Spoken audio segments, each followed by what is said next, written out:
नमस्कार, मैं हूं अंकुर और आप देख रहे हैं सत्य हिंदी। एक नजर अब तक की सुर्खियों पर। सत्य हिंदी पर पूर्व राज्यपाल सत्यपाल मलिक ने एक इंटरव्यू दिया।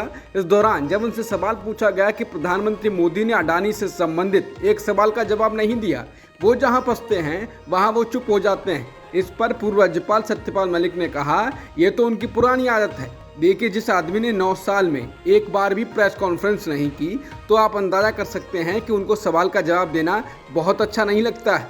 इसके साथ ही उन्होंने नए संसद भवन में विपक्ष के बहिष्कार को लेकर किए सवाल का जवाब देते हुए कहा कि बिल्कुल विपक्ष ने अति नहीं की है। पीएम मोदी जो कहें वो मानते रहें, वो कोई रास्ता नहीं है।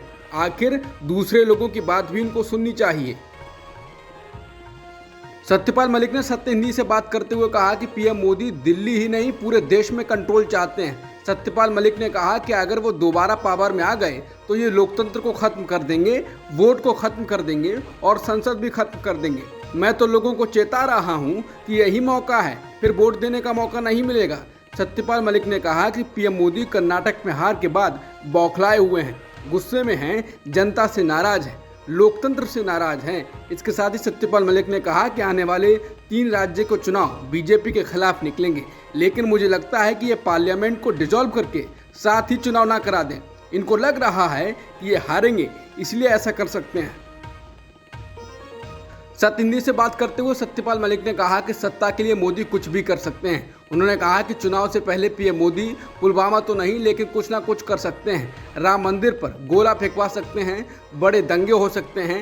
उन्होंने इसके साथ ही पहलवानों के मामले में कहा कि पीएम मोदी जिस तरीके से ब्रजभूषण का साथ दे रहे हैं, उसकी सजा इनको भुगतनी पड़ेगी। जब ये लड़कियां मेडल जीत के आती हैं तो इनको चाय पर बुलाया जाता है, लेकिन आज इनको कोई परवाह नहीं है। पीएम मोदी जी घमंड में नफा नुकसान नहीं देख रहे हैं, लेकिन इनको नुकसान बहुत होने वाला है। धीरे धीरे ये विरोध प्रदर्शन पूरे देश को प्रभावित कर रहा है। उन्होंने इसके साथ ही कहा कि पीएम के ऊपर निर्भर है कि वो उनकी मांगे मान लें और धरना खत्म हो जाए।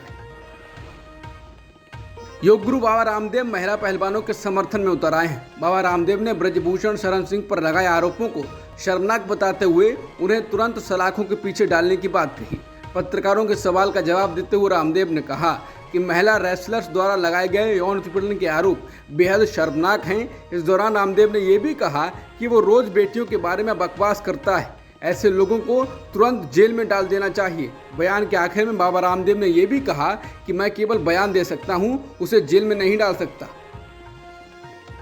कर्नाटक में कांग्रेस सरकार ने मंत्रिमंडल का विस्तार किया है। इस दौरान राजभवन में 24 मंत्रियों वाले पूर्ण राज्य मंत्रिमंडल का शपथ ग्रहण समारोह आयोजित किया गया। बता दें, मंत्रियों के चयन पर काफी मशक्कत के बाद कैबिनेट विस्तार को अंतिम रूप दिया गया है। दिल्ली से लौटने के बाद मुख्यमंत्री सिद्धरमैया ने शुक्रवार रात राज्यपाल के कार्यालय में नए मंत्रियों की सूची भेजी थी। उन्होंने कहा कि कांग्रेस ने मंत्रियों को चुनते समय सामाजिक न्याय के सिद्धांतों को ध्यान में रखते हुए सभी जातियों और क्षेत्रों को समान प्रतिनिधित्व देने के मानदंडों का पालन किया है। समाजवादी पार्टी ने यूपी में पिछली कई चुनावी असफलताओं का सामना करने के बाद बीजेपी स्टाइल में लोकसभा चुनाव 2024 की तैयारी शुरू कर दी है। बीजेपी स्टाइल तैयारी का मतलब है बूथ स्तर तक नेताओं की जिम्मेदारी सौंपना, क्षेत्रों को बांटकर पदाधिकारियों को काम सौंपना। इंडियन एक्सप्रेस की रिपोर्ट में कहा गया है कि सपा एक नए समर्पित संगठनात्मक ढांचे के साथ खुद को ढालने की कोशिश कर रही है।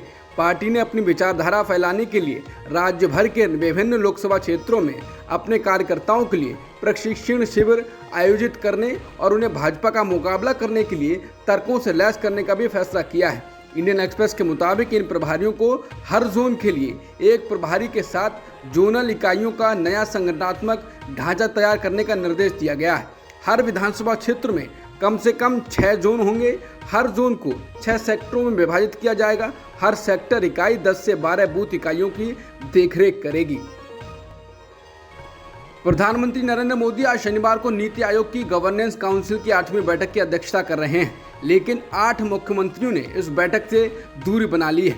इस बैठक का थीम विकास भारत 2047 टीम इंडिया की भूमिका है। इस बैठक से 8 मुख्यमंत्री आज किनारा कर गए हैं। दिल्ली के सीएम अरविंद केजरीवाल, पंजाब के मुख्यमंत्री भगवंत मान और पश्चिम बंगाल की सीएम ममता बनर्जी, बिहार के सीएम नीतीश कुमार, तेलंगाना के केसीआर, राजस्थान के अशोक गहलोत और केरल के पी विजयन और तमिलनाडु के मुख्यमंत्री M.K. स्टालिन शामिल हैं। राजस्थान के सीएम अशोक गहलोत ने स्वास्थ्य संबंधी कारण बताया है। केरल के सीएम के न आने की वजह नहीं बताई गई है। ममता और भगवंत मान की तरफ से इस बैठक में शामिल होने की वजह नहीं बताई गई है। तेलंगाना के मुख्यमंत्री ने खुद को व्यस्त बताकर पीएम मोदी के प्रोग्राम से दूरी बना ली है। देश के पहले प्रधानमंत्री जवाहरलाल नेहरू की पुण्यतिथि पर आज उन्हें कांग्रेस अध्यक्ष मल्लिकार्जुन खड़गे, राहुल गांधी, के.सी. वेणुगोपाल समेत कई वरिष्ठ नेताओं ने श्रद्धांजलि दी। इसके अलावा प्रधानमंत्री मोदी ने भी उन्हें श्रद्धांजलि दी है। प्रधानमंत्री मोदी ने ट्वीट कर कहा, पंडित जवाहरलाल नेहरू जी को उनकी पुण्यतिथि पर श्रद्धांजलि। राहुल गांधी ने ट्वीट कर कहा है, उनके निधन के 58 साल बाद पंडित जवाहरलाल नेहरू के विचार, राजनीति और हमारे राष्ट्र के लिए उनके दृष्टिकोण उतने ही प्रासंगिक हैं जितने पहले थे। भारत के इस अमर सपूत के मूल्य हमेशा हमारे कार्यों और विवेक का मार्गदर्शन करें। देश के पहले प्रधानमंत्री जवाहरलाल नेहरू की पुण्यतिथि पर कांग्रेस नेता प्रियंका गांधी ने उनके बयान को ट्वीट किया है, जिसमें वो कह रहे हैं कि कुछ लोगों के हुकूमत में बैठ जाने से मुल्क ऊपर नहीं उठते, मुल्क ऊपर उठते हैं जब करोड़ों लोग खुशहाल होते हैं और तरक्की करते हैं। हमने ऐसा ही स्वप्न देखा है। इसके साथ ही प्रियंका ने लिखा है, पंडित जवाहरलाल नेहरू जी की पुण्य स्मृतियों को सादर नमन। दिल्ली विश्वविद्यालय की अकादमिक परिषद ने शुक्रवार को पाठ्यक्रम से जुड़े कई बदलाव किए। जानकारी के मुताबिक इन बदलावों के तहत सारे जहां से अच्छा हिंदुस्तान हमारा लिखने वाले कवि मोहम्मद इकबाल को राजनीति विज्ञान के पाठ्यक्रम से हटा दिया गया है। काउंसिल के सदस्यों ने इस बात की पुष्टि की है कि पाकिस्तान के राष्ट्रीय कवि मोहम्मद इकबाल के बारे में राजनीति विज्ञान में पढ़ाए जाने वाला चैप्टर हटाया जा रहा है। बता दें, 1857 में अविभाजित भारत के सियालकोट में पैदा हुए इकबाल ने मशहूर गीत सारे जहां से अच्छा हिंदुस्तान हमारा लिखा था। उन्हें पाकिस्तान के विचार का जनक भी कहा जाता है। अब तक की खबरों में इतना ही।